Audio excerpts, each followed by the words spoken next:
When you record your video, it's important to be aware of your surroundings. And we call everything that the viewer can see on camera the frame.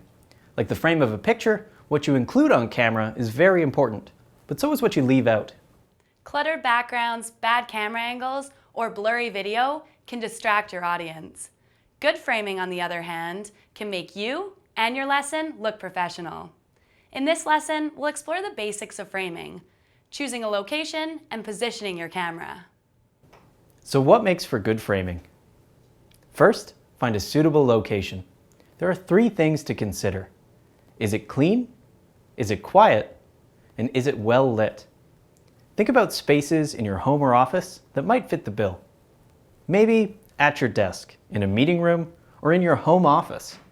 If they aren't perfect, how could you make them work with the tools you have?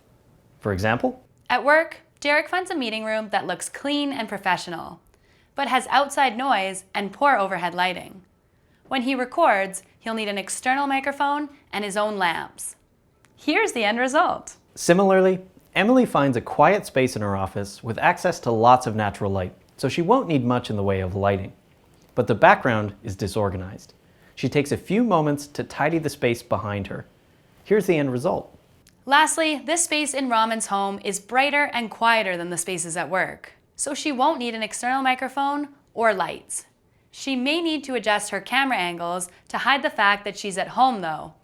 Here's the end result. Now that you have your location, where should you place your camera? Set up your camera a few feet in front of you until your face and upper body takes up the middle third of the frame. If you drew lines on your screen, it would look something like this. But what if you tend to move while speaking? It's important to plan for this so you don't go out of frame. Move your camera back a few feet so it captures your whole range of motion. Now, with your camera in place, take a look at your background. What can your viewers see? What does it make them think? Busy backgrounds like this shot invite distraction. Make sure the space behind you is clean, professional, and suits your subject matter. It doesn't have to be large like a meeting room. At this distance, even a small wall in your home will do the trick. With your background set, let's take a look at camera angles. You'll notice that when you record from below or stare down into your laptop, it's not a very flattering angle. Similarly, if you record from too high above, you end up looking tiny. So place your camera at eye level or just above and tilt your computer screen down for the best angle. To get the height you need, you can place your laptop on a riser, a stable stack of books, or lower your office chair. Lastly, once you're happy with everything in your frame, make sure you're in focus. Most cameras have autofocus, but depending on your camera, you may have to select this manually. Now that you know how to frame your video, let's see how this works with an example. Raman chooses a meeting room with great natural lighting. She puts her camera on a table and pushes it back about a foot.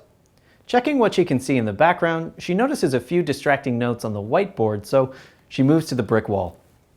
Happy with the background, she places her camera on a riser and tests her camera angles.